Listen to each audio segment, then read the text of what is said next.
Chapter 14, in which we all learn about Halloween. October 28th. We have been up and down the mountains every day for a week, watching to see if walnuts and hickory nuts are ripe. Today I found the squirrels all over the trees, harvesting them furiously. And so I have decided that ripe or not, I must gather them. It's me or the squirrels. I tethered Frightful in the hickory tree while I went to the walnut tree and filled pouches. Frightful protected the hickory nuts. She keeps the squirrels so busy scolding her that they don't have time to take the nuts. They are quite terrified by her. It is a good scheme. I shout and bang the tree and keep them away while I gather. I have never seen so many squirrels. They hang from the slender branches, they bounce through the limbs, they seem to come from the whole forest. They must pass messages along to each other, messages that tell what kind of nuts and where the trees are. A few days later, my storehouse rolling with nuts, I began to race for apples. Entering this race were squirrels, raccoons, and a fat old skunk who looked as if he could eat not another bite.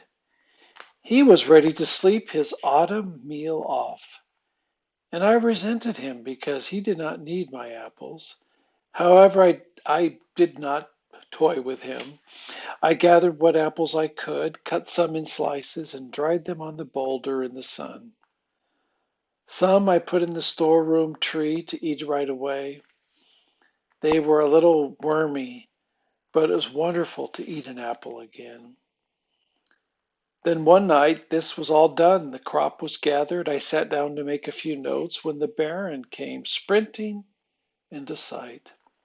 He actually bounced up and licked the edges of my turtle shell bowl, stormed Frightful, and came to my feet.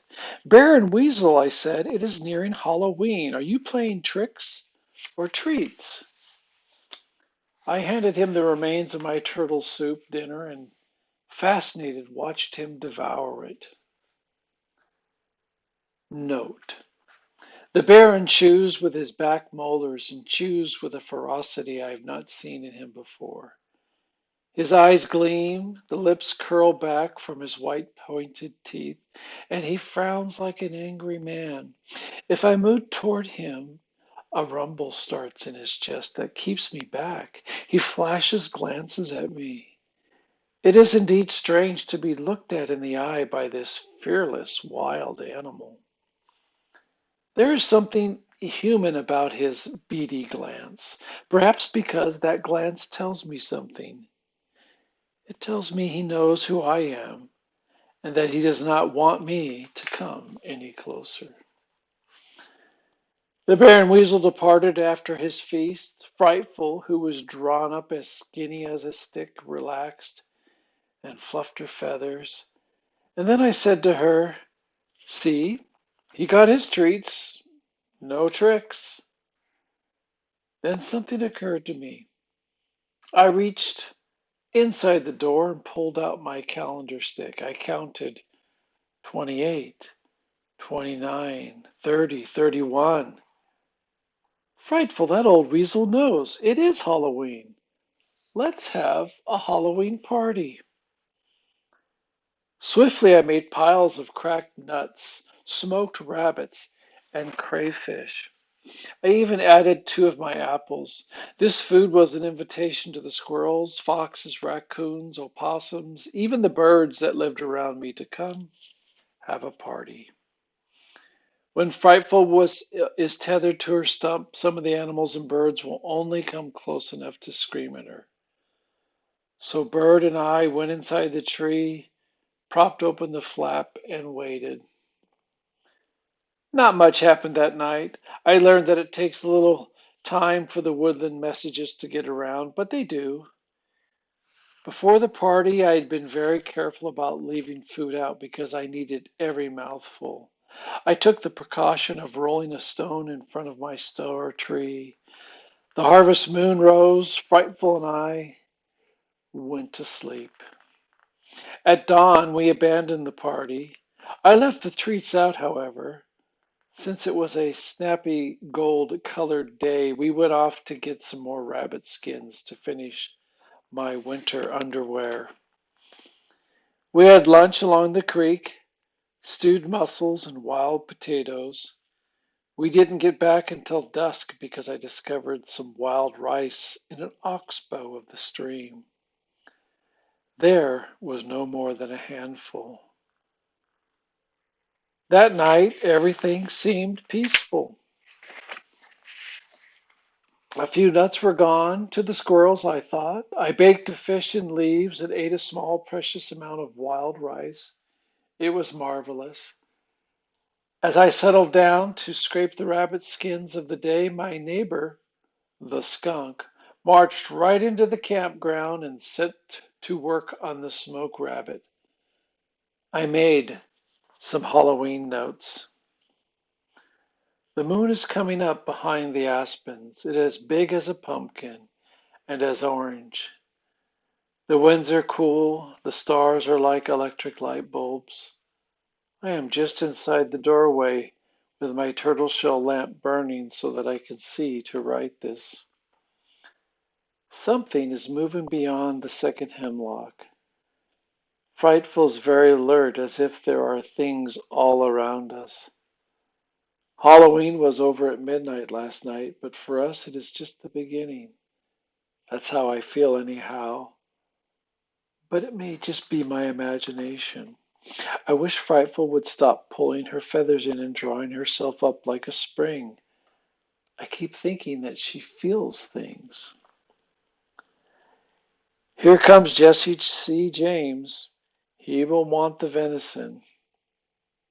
He didn't get the venison. There was a snarl, and a big raccoon I've never seen walked past him, growling and looking ferocious. Jesse C. stood motionless. I might say scared stiff. He held his head at an angle and let the big fellow eat. If Jesse so much as rolled his eyes, that old coon would sputter at him. It grew dark and I couldn't see much. An eerie yelp behind the boulder announced that the red fox of the meadow was nearing. He gave me goosebumps. He stayed just beyond my store tree, weaving back and forth on silent feet. Every now and then he would cry, a wavery owl-like cry. I wrote some more. The light from my turtle lamp cast leaping shadows. To the beech nuts has come a small gray animal. I can't make out what. Now I see it. It's a flying squirrel. That surprises me. I've never seen a flying squirrel around here. But of course, I haven't been up much after sunset. When it grew too dark to see, I lit a fire, hoping it would not end the party. It did not, and the more I watched, the more I realized that all these animals were familiar with my camp. A white-footed mouse walked over my woodpile as if it were his. I put out the candle, fell asleep when the fire turned to coals. Much later, I was awakened by screaming. I lifted my head and looked into the moonlit forest. A few guests still lingered at the party, saw me moved and dashed bashfully into the ground cover. One was big and slender. I thought perhaps a mink. As I slowly came awake, I realized screaming was coming from behind me. Something was in my house. I jumped up and shouted, and two raccoons skittered under my feet. I reached for my candle, slipped on hundreds of nuts, and fell. When I finally got a light and looked about me, I was dismayed to see what a mess my guests had made in my treehouse. They had found the cache of acorns and beech nuts and had tossed them all over my bed and floor. The party was getting rough. I chased the raccoons into the night and stumbled over a third animal, and was struck by a wet, stinging spray. It was a skunk. I was drenched, and as I got used to the indignity and the smell, I saw the raccoons cavort around my fireplace and dodge past me. They were back in my tree before I could stop them. A bat winged in from the darkness and circled the tallow candle. It was Halloween and the goblins were at work, I thought, of all the ash cans I had knocked over on the streets of New York. It seemed utterly humorless. Having invited all these neighbors, I was now faced with the problem of getting rid of them. The raccoons were feeling so much at home that they snatched up beech nuts, bits of dried fish, and venison and tossed them playfully into the air. They were too full to eat any more, but they were having a marvelous time making toys out of my hard won winter food supply. I herded the raccoons out of the tree and laced the door.